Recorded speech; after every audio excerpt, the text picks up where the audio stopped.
ವೀಕ್ಷಕರೇ, inside rush ನ್ಯೂಸ್ಗೆ ಸ್ವಾಗತ.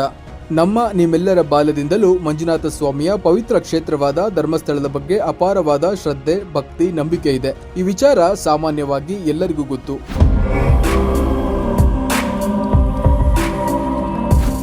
ಆದರೆ ಇತ್ತೀಚಿನ ಕೆಲವು ದಿನಗಳಿಂದ ಧರ್ಮಸ್ಥಳದಲ್ಲಿ ಅಧರ್ಮ ತಾಂಡವವಾಡುತ್ತಿದೆ ಎಂಬ ಆರೋಪದ ವಿಚಾರ ಭಕ್ತಾದಿಗಳಲ್ಲಿ ಚಿಂತೆಗೆ ಗ್ರಾಸವಾಗಿದೆ. ಆದರೂ ಭಕ್ತಾದಿಗಳ ಸಂಖ್ಯೆ ಧರ್ಮಸ್ಥಳದಲ್ಲಿ ಕಡಿಮೆಯಾಗಿಲ್ಲ.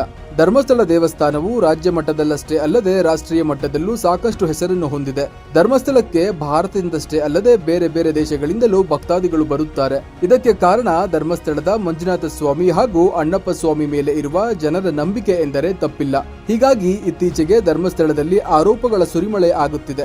ಇದು ಒಂದು ಭಾಗವಾದರೆ ಧರ್ಮಸ್ಥಳದ ಸಮಾಜಮುಖಿ ಕಾರ್ಯಗಳು ಇನ್ನೊಂದು ಭಾಗ.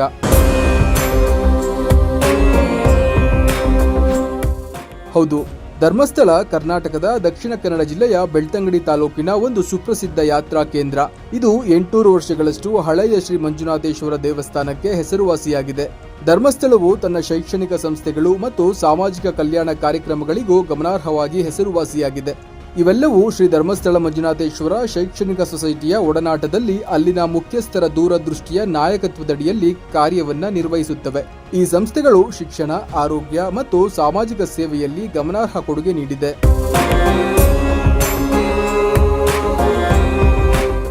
ಮೊದಲನೆಯದಾಗಿ ಪ್ರಾಥಮಿಕ ಮತ್ತು ಪ್ರೌಢ ಶಿಕ್ಷಣ ಸಂಸ್ಥೆಗಳು.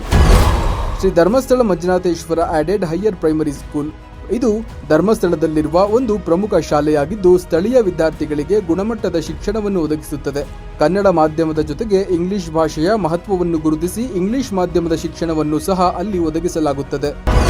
ಎರಡನೆಯದಾಗಿ ಶ್ರೀ ಧರ್ಮಸ್ಥಳ ಮಂಜುನಾಥೇಶ್ವರ ಆಡೆಡ್ ಹೈಸ್ಕೂಲ್. ಈ ಶಾಲೆಯು ಉನ್ನತ ಮಾನದಂಡಗಳೊಂದಿಗೆ ಪ್ರೌಢ ಶಿಕ್ಷಣವನ್ನು ಒದಗಿಸುತ್ತದೆ. ಮೂರನೆಯದಾಗಿ Shri Dharmasthala Manjunatheshwara English medium school. 2007ರಲ್ಲಿ ಸ್ಥಾಪಿತವಾದ ಈ ಶಾಲೆಯು ಸಿಬಿಎಸ್ಇಗೆ ಸಂಯೋಜಿತವಾಗಿದ್ದು ಶ್ರೀ ಧರ್ಮಸ್ಥಳ ಮಂಜುನಾಥೇಶ್ವರ ಶೈಕ್ಷಣಿಕ ಸೊಸೈಟಿಯಿಂದ ಕಾರ್ಯನಿರ್ವಹಿಸಲ್ಪಡುತ್ತದೆ. ಇದು 9635 ಚದುರ ಮೀಟರ್ನ ವಿಶಾಲವಾದ ಕ್ಯಾಂಪಸ್ನಲ್ಲಿ ಕಾರ್ಯವನ್ನು ನಿರ್ವಹಿಸುತ್ತದೆ. ಇನ್ನು ನಾಲ್ಕನೆಯದಾಗಿ ಮಂಗಳ ಜ್ಯೋತಿ. ಇದು ವಿಶೇಷ ಶಾಲೆಯಾಗಿದ್ದು ವಿಶೇಷ ಚೇತನರಿಗೆ ಶಿಕ್ಷಣವನ್ನು ಒದಗಿಸುತ್ತದೆ. ಇದು ಸಮಾಜದ ಒಳಗೊಳ್ಳುವಿಕೆಯನ್ನು ಉತ್ತೇಜನ ಮಾಡುತ್ತದೆ. ಇನ್ನು ಉನ್ನತ ಶಿಕ್ಷಣ ಸಂಸ್ಥೆಗಳು ಹಲವಾರಿದೆ. ಅದರಲ್ಲಿ ಎಸ್ಡಿಎಂ ಕಾಲೇಜು ಉಜಿರೆ. 1966ರಲ್ಲಿ ಸ್ಥಾಪಿತವಾದ ಈ ಸ್ವಾಯತ್ತ ಸಂಸ್ಥೆಯು ಮಂಗಳೂರು ವಿಶ್ವವಿದ್ಯಾಲಯಕ್ಕೆ ಸಂಯೋಜಿತವಾಗಿದ್ದು 4ನಿಂದ A++ ಗ್ರೇಡ್ ಪಡೆದಿದೆ. ಇದು ಸ್ನಾತಕ ಮತ್ತು ಸ್ನಾತಕೋತ್ತರ ಶೈಕ್ಷಣಿಕ ಶಿಕ್ಷಣವನ್ನು ಒದಗಿಸುತ್ತದೆ. ಇದರ ಗ್ರಂಥಾಲಯವು 1 ಲಕ್ಷಕ್ಕೂ ಹೆಚ್ಚು ಪುಸ್ತಕಗಳನ್ನು ಹೊಂದಿದ್ದು ಸಂಶೋಧನೆಗೆ ಒತ್ತು ನೀಡಿದೆ. ಎರಡನೆಯದಾಗಿ ಎಸ್ಟಿಎಂ ಕಾನೂನು ಕಾಲೇಜು ಮಂಗಳೂರು. ಈ ಕಾಲೇಜು ನ್ಯಾಕ್ನಿಂದ A ಗ್ರೇಡ್ ಪಡೆದಿದ್ದು 16,000ಕ್ಕೂ ಹೆಚ್ಚು ಶೀರ್ಷಿಕೆಗಳನ್ನು ಹೊಂದಿರುವ ಗ್ರಂಥಾಲಯವನ್ನು ಹೊಂದಿದೆ. ಇದು ಕಾನೂನು ಶಿಕ್ಷಣಕ್ಕೆ ಪ್ರತಿಷ್ಠಿತ ಕೇಂದ್ರವಾಗಿದ್ದು ಕಾನೂನು ಸಹಾಯ ಶಿಬಿರಗಳು ಮತ್ತು ಸಂಶೋಧನಾ ಕಾರ್ಯಕ್ರಮಗಳನ್ನು ಆಯೋಜಿಸುತ್ತದೆ. ಇನ್ನು ಮೂರನೆಯದಾಗಿ STM college of engineering and technology Dharwad. 1979ರಲ್ಲಿ ಸ್ಥಾಪಿತವಾದ ಈ ಸಂಸ್ಥೆಯು ದೇಶದ ಅಗ್ರಗಣ್ಯ ಖಾಸಗಿ ಎಂಜಿನಿಯರಿಂಗ್ ಕಾಲೇಜುಗಳಲ್ಲಿ ಒಂದಾಗಿದ್ದು ನ್ಯಾಕ್ನಿಂದ A ಗ್ರೇಡ್ ಮತ್ತು NBA Tier 1 ಮಾನ್ಯತೆಯನ್ನು ಪಡೆದಿದೆ. ಇನ್ನು ನಾಲ್ಕನೆಯದಾಗಿ ಎಸ್ಟಿಎಂ ಆಯುರ್ವೇದ ಕಾಲೇಜು. ಉಡುಪಿ, ಹಾಸನ ಮತ್ತು ಬೆಂಗಳೂರಿನಲ್ಲಿ ಕಾರ್ಯನಿರ್ವಹಿಸುವ ಈ ಕಾಲೇಜುಗಳು ಆಯುರ್ವೇದ ಶಿಕ್ಷಣವನ್ನು ಉತ್ತೇಜಿಸುತ್ತವೆ. ಇನ್ನು ಐದನೆಯದಾಗಿ ಎಸ್ಟಿಎಂ ವಿಶ್ವವಿದ್ಯಾಲಯ ಧಾರವಾಡ. 2018ರಲ್ಲಿ ಸ್ಥಾಪಿತವಾದ ಈ ಖಾಸಗಿ ವಿಶ್ವವಿದ್ಯಾಲಯವು ವೈದ್ಯಕೀಯ, ದಂತವೈದ್ಯಕೀಯ, ಶುಶ್ರೂಷಾ ಮತ್ತು ಜೈವಿಕ ವಿಜ್ಞಾನ ಸಂಶೋಧನೆಯಲ್ಲಿ ಶ್ರೇಷ್ಠತೆಯ ಕೇಂದ್ರ ಬಿಂದುವಾಗಿದೆ. ಆರನೆಯದಾಗಿ ರತ್ನಮಾನಸ. ಧರ್ಮಸ್ಥಳದಲ್ಲಿ ಗುರುಕುಲ ವ್ಯವಸ್ಥೆಯ ಆಧಾರದ ಮೇಲೆ ಕಾರ್ಯನಿರ್ವಹಿಸುವ ವಸತಿ ಶಾಲೆ ಸಾಂಪ್ರದಾಯಿಕ ಗುರುಕುಲ ಶಿಕ್ಷಣವನ್ನು ಒದಗಿಸುತ್ತದೆ. ಇನ್ನು ಸಂಸ್ಥೆಗಳು ಮತ್ತು ಸೊಸೈಟಿಗಳನ್ನು ನೋಡುವುದಾದರೆ ಶ್ರೀ ಧರ್ಮಸ್ಥಳ ಮಂಜುನಾಥೇಶ್ವರ ಶೈಕ್ಷಣಿಕ ಸೊಸೈಟಿ SDME ಸೊಸೈಟಿ.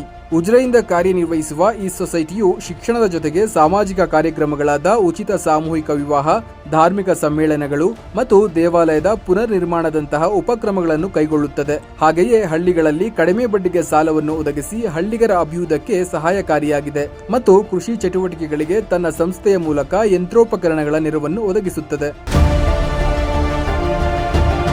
ಎರಡನೆಯದಾಗಿ ಶ್ರೀ ಧರ್ಮಸ್ಥಳ ಮಂಜುನಾಥೇಶ್ವರ ಧರ್ಮೋತ್ಥಾನ ಟ್ರಸ್ಟ್. ಕರ್ನಾಟಕದಾದ್ಯಂತ ದೇವಾಲಯಗಳ ಪುನರ್ನಿರ್ಮಾಣಕ್ಕೆ ಈ ಟ್ರಸ್ಟ್ ಕಾರ್ಯನಿರ್ವಹಿಸುತ್ತದೆ. ಇದು ಸಾಂಪ್ರದಾಯಿಕ ಕಲೆಗಳಾದ ಯಕ್ಷಗಾನ ಮತ್ತು ಕಸೂತಿಯಂತಹ ಕರಕುಶಲ ಕಲೆಗಳನ್ನು ಪುನರುಜ್ಜೀವನಗೊಳಿಸುತ್ತದೆ. ಅಷ್ಟೇ ಅಲ್ಲದೆ ಸಾಕಷ್ಟು ಸಾಮಾಜಿಕ ಕಾರ್ಯಕ್ರಮಗಳು ಇಲ್ಲಿ ಸೇರಿವೆ. ಅದರಲ್ಲಿ ಮುಖ್ಯವಾಗಿ ಸಾಮೂಹಿಕ ವಿವಾಹ. 1972ರಿಂದ ವರದಕ್ಷಿಣೆ ವಿರುದ್ಧ ಹೋರಾಡಲು ಉಚಿತ ಸಾಮೂಹಿಕ ವಿವಾಹಗಳನ್ನು ಅಲ್ಲಿನ ಮುಖ್ಯಸ್ಥರು ಆಯೋಜನೆ ಮಾಡುತ್ತಿದ್ದು, ಇದನ್ನು ಪ್ರತಿ ವರ್ಷ ಏಪ್ರಿಲ್ನಲ್ಲಿ ನಡೆಸಲಾಗುತ್ತದೆ. ಇನ್ನುಳಿದಂತೆ ಧರ್ಮಸ್ಥಳದಲ್ಲಿ ದಿನಕ್ಕೆ ಸುಮಾರು 30,000 ಜನರಿಗೆ ಉಚಿತ ಆಹಾರವನ್ನು ಒದಗಿಸಲಾಗುತ್ತದೆ. ಹೀಗಾಗಿ ಧರ್ಮಸ್ಥಳವು ಧಾರ್ಮಿಕ ಕ್ಷೇತ್ರವಾಗಿ ಉಳಿಯದೆ ಶೈಕ್ಷಣಿಕತೆ, ಆರ್ಥಿಕ ನೆರವು, ಹಳ್ಳಿಗಳ ಅಭಿವೃದ್ಧಿ, ಆರೋಗ್ಯ ಹೀಗೆ ಸಮಾಜದ ಆಧಾರ ಸ್ತಂಭವಾಗಿರುವ ಎಲ್ಲಾ ರೀತಿಯ ಮೂಲಭೂತ ಸ್ಥಾನಗಳಲ್ಲಿ ಸೇವೆ ಸಲ್ಲಿಸುತ್ತಿದೆ. ಹೀಗಾಗಿ ಧರ್ಮಸ್ಥಳಕ್ಕೆ ಅದರದ್ದೇ ಆದ ಶ್ರೇಷ್ಠ ಸ್ಥಾನಮಾನ ಇದೆ. ಇಂತಹ ಮಹಾನ್ ಧಾರ್ಮಿಕ ಸ್ಥಳದ ಮೇಲೆ ಆರೋಪಗಳು ಸಹಜ. ಆದಷ್ಟು ಬೇಗ ಧರ್ಮಸ್ಥಳ ಇದರಿಂದ ಹೊರಬರಲಿ ಎಂಬುದು ಎಲ್ಲ ಭಕ್ತರ ಆಶಯ. ಇದು ಈ ಹೊತ್ತಿನ ಸುದ್ದಿ. ನಿರಂತರ ಸುದ್ದಿಗಾಗಿ ನೋಡ್ತಾ ಇರಿ ಇನ್ಸೈಡ್ ರಶ್ ನ್ಯೂಸ್. ನಮಸ್ಕಾರ.